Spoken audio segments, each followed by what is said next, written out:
SpaceX's Starship enters a whole new era. What makes version 3 so special? We take a deep dive. Booster 18 stacking has started. Enough reason for us to explain what the unusual build process looks like at Starbase and when we can expect it to take flight. NASA goes to the moon, Orion is integrated for Artemis II. And is Spain about to fly its own reusable rocket? My name is Felix, welcome to What About It, let's dive right in. Starship updates. Hey everyone, I don't even know where to start. First, we streamed Starship Flight 11, then Y got deleted by YouTube just before ignition, perfect timing. Then Stefanie and Cris recorded episodes 500 and 501, and now I'm back from my trip to the ESA Open Day in the Netherlands. Yeah, let's just say we had all sorts of busy. But everything needs to get back to normal at some point, and so here we are. A totally normal day talking about humanity getting ready to colonize space, right? In the last episode, we talked about the overall status of Ship 39, the first Block 3 ship, and we brought you up to speed. Well, what about the first version 3 booster? Good news, the Block 3 booster is coming along nicely. In this episode, we are going to talk about the overall design of the new generation of boosters and how they work, so you can get a better understanding of what we are looking at. But where should we start? It might actually be best if we start with an overview. I've heard one question a lot in the past 6 years. What's it like to work on the Y team, Felix? What do you guys do all day? Let me take you on a little detective journey. Over the last few years, SpaceX has been using the same generation of boosters. The boosters that brought us the first flight with hot staging, the first flight to splash down successfully, and more widely known, the first flights to get caught. These boosters are considered version 2, and these boosters have a limit of around 100 tons of payload capacity on the ship. While that is a pretty sweet limit already, it is just not going to cut it. SpaceX needs something even bigger. And that something is version 3. This was it. Flight 11 closed the chapter for good with another perfect launch in the books for Starship. Version 2 is leaving with honors, and version 3 is what's next for Starbase. Want to see the most anticipated scribbling note of the year? It's this one. In February of this year, Starship Gazer posted on X showing a picture of a ring stand that was labeled with 18.1 FWD forward ring flange. Some scribbly handwriting can make a space fan's day. 18! That's the number after 17. I mean, obviously it is. This had to be a new generation test tank. Unfortunately, we had no records of this test tank or what it could actually be, but nonetheless, it meant that we were close to something new. Just about a month and a half later, SpaceX rolled out 2 barrel sections that were both moving into Megabay 1, where boosters are stacked. We knew these were for a test tank and not Booster 18 because of the way they looked and the way they were rolled out. Typically, when stacking boosters, they start with the common dome, the section that separates the liquid oxygen and liquid methane tanks. This is then followed by an assortment of other barrels, which we'll talk about later. Following the 2 original barrel sections that were rolled into Megabay 1, 4 days later, a 2-ring barrel with some additional hardware placed inside was rolled out of Star Factory as well. 2 rings? Yup. Wait, what is only 2 rings tall? The aft section. We assume SpaceX did this to keep the rest of the barrels at 3 to 4 rings tall for simplicity. The same size makes it easier to design workstations as flexible as possible. Along with this aft section, we could see the bottom of the transfer tube and assembly atop of it for testing purposes. This aft testing barrel was then moved into Megabay 1, where it was stacked with the other 2 barrels, bringing the test tank to 3 barrels tall. Later in the month of April, this test tank, which was designated as Test Tank 17, was moved into the Star Factory, where it sat for about 2 weeks before beginning its rollout to Massey's. Now, if you can't wait for what we found next, you'd be a good fit for the Y team. Because another month later, Booster 18's stacking could finally begin. On the 19th of May, SpaceX rolled out a more commonly known barrel section, the Common Dome. See what I did there? The Common Dome is the first section of a booster. SpaceX rolls this barrel section out so they can start the stacking of the liquid oxygen tank. They start with the liquid oxygen tank due to how the bay is set up. Looking at the bay, it consists of 3 work stands and 2 turntables. The front right turntable is used for general barrel stacking, while the front left turntable supports an aft barrel section and cannot facilitate general stacking unless it is equipped with an aft. See where this is going? That's right, stacking the liquid oxygen tank with the aft just makes sense. Stack the liquid oxygen tank with the aft, move it to the front right, stack the liquid methane tank, and combine the two tanks for a fully stacked booster. Well, back to Booster 18 though. Following the common dome a short amount of time later, another 4-ring barrel section was rolled into Mega Bay 1, which we could identify as the first 4 rings of the liquid oxygen tank, also known as the A24. The A what? The A24. There are 3 possible letters here. The A resembles aft, an F stands for forward, and the M resembles mid or middle. The 2 resembles its stacking order, the 4 resembles the ring count. Simple. So in this case, it's the aft tank, which is stacked second and is 4 rings tall. Still finding this interesting? You better fill out an application for a position on the team right now. For this section, it means that it sits right under the common dome. Over the next months, SpaceX continued to roll out and stack 4 additional barrel sections. Can you name them? That's right, A34, A44, A54, and the A64 section. Obviously. These combined 5 barrel sections make up the entire LOX tank minus the aft. But before SpaceX installs the aft, they must first install the transfer tube properly. But the transfer tube for the new generation has also seen a massive amount of changes. On July 7th, a strange tube was rolled out of Star Factory and into Mega Bay 1. It was hard to suspect what this actually was, but it was first assumed to be a large header tank. To put this into perspective, we only knew it was about as large as a Falcon 9 booster, inside a Starship booster. Until SpaceX posted 2 days later confirming it to be the transfer tube. The transfer tube alone is as large as a Falcon 9 booster.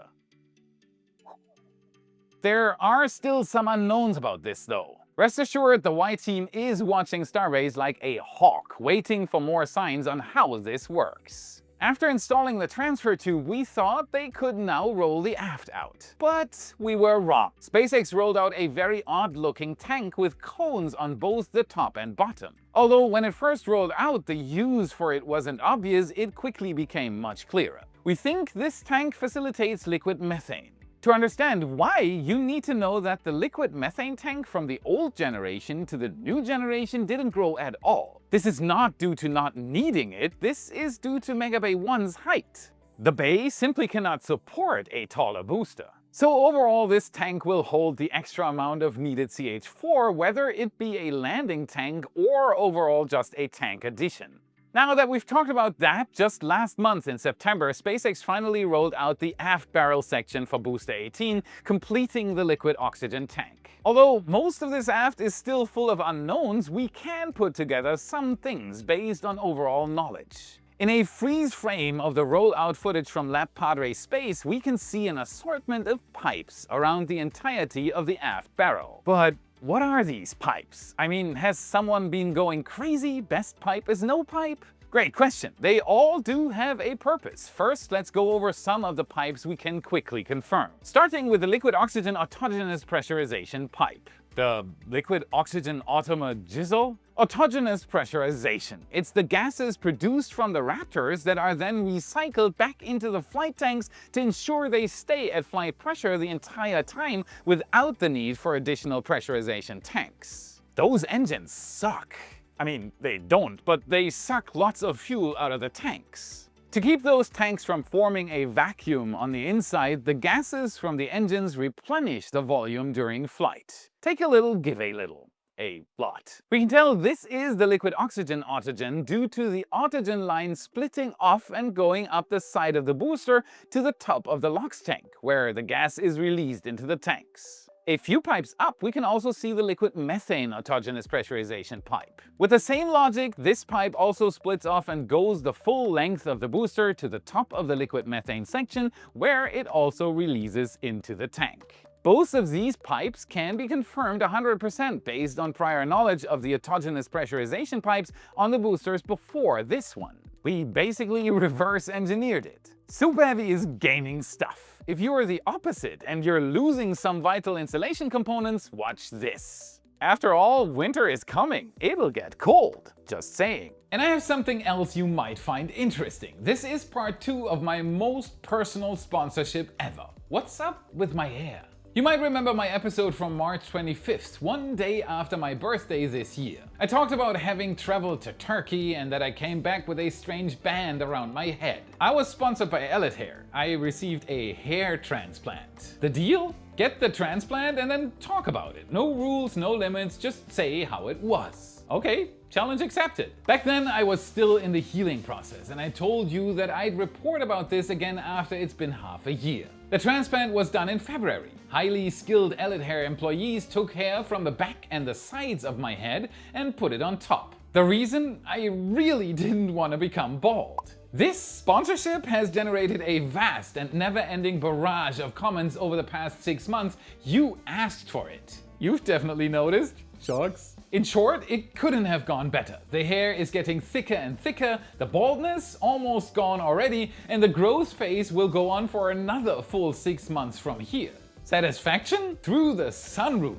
That's really all there is. So if you're looking at the man in the mirror and you want him to have more hair, this is what you've been looking for. Forget the magic pills. Travel to Turkey and enjoy Hair's all-inclusive service, which includes everything from plane tickets to shuttle services, hotels, treatments, and your return plane ride. Hair organizes everything. You just need to go. That's all. That hair isn't coming back on its own. If you are unhappy, step out that door and get it fixed. Now, if you're interested, click the info card or the link in the description to book your appointment for a completely free hair analysis. I've tested it. This works, it is permanent, and it will change your life as it did mine. I'll report again in another full 6 months from here. Thank you, Hair, for doing this with me. Alright, all bright-eyed and bushy-haired again, let's finish that complicated booster aft section, shall we? Moving along, we can see an assortment of 3 smaller diameter pipes that are in close proximity to each other. We aren't 100% sure what these are, but it seems safe to assume they can be used for high-pressure gases. Next on the list, we have a heavier pipe under the assortment of 3. We assume this to be engine chill related due to its size and location, but we cannot be certain for sure. Lastly, we have the topmost pipe. We believe this pipe to be the liquid methane bleed line.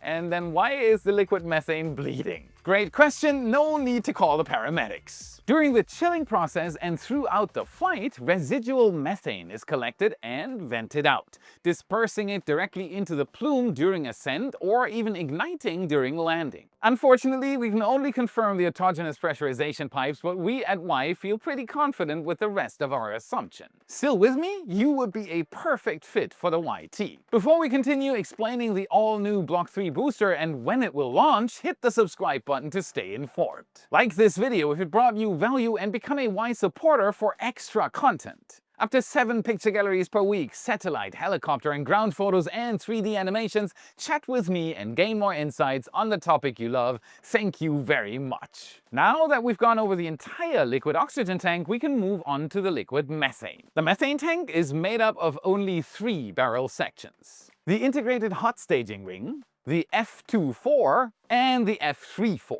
What did the F stand for? Right, forward. Luckily for us, all the interesting stuff is on the integrated hot staging ring. This barrel section is made up of 3 rings, internal stringers, a segmented dome, trusses, and a top structural ring. This dome is not only the hot staging dome, but it is also the top of the liquid methane tank. With the forward dome being the absolute top of the booster, everything below it is inside the methane tank, including the grid fins. To accommodate this, SpaceX engineered an enclosure that is sealed against the tank wall, which prevents any cryogenic liquids from touching any of the grid fin mechanisms. This is new to this generation, as the grid fins on previous generations were above the forward dome and had no risks of being in contact with cryogenic liquids. This enclosure also eliminates the need for any type of rotating seal that would be needed if the entire mechanism weren't entirely enclosed. Another significant change inside the liquid methane tank is the addition of more stringers. On the old generation of boosters, the liquid methane tank contains 76 internal stringers,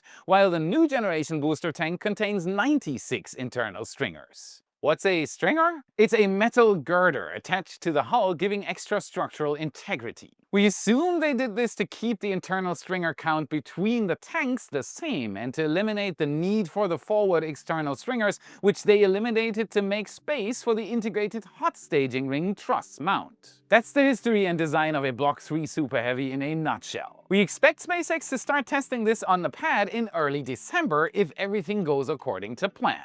The pad needs to be at least operational enough to do cryo and static fire tests. Stacking will likely be done until then. As soon as SpaceX starts filling the tank farm again, we know that it is time for Booster 18 to show what it's worth. We also have version 3 Starship tests coming up. Those will be a little later, likely placing them around the end of December, and then we have the launch. It should happen in mid-January. What do you think? Let me know in the comments. Quick reminder, if you want to see how SpaceX is doing from the air with your own eyes and possibly even see a rollout of a barrel section, go to redlineheli.com/Felix. $25 off for anyone using the link. The Redline helicopter team is waiting for you. They'll show you the same Starbase views our photographer gets on his Starbase flights. Unforgettable stuff. Let's head over to Florida, where NASA prepares to take humans to the moon again. Their Orion spacecraft, named Integrity by its crew, has reached a critical milestone after completing its 11-kilometer journey to the vehicle assembly building at Kennedy Space Center. The spacecraft arrived at the facility's High Bay 4, marking its penultimate terrestrial journey before launching to the moon.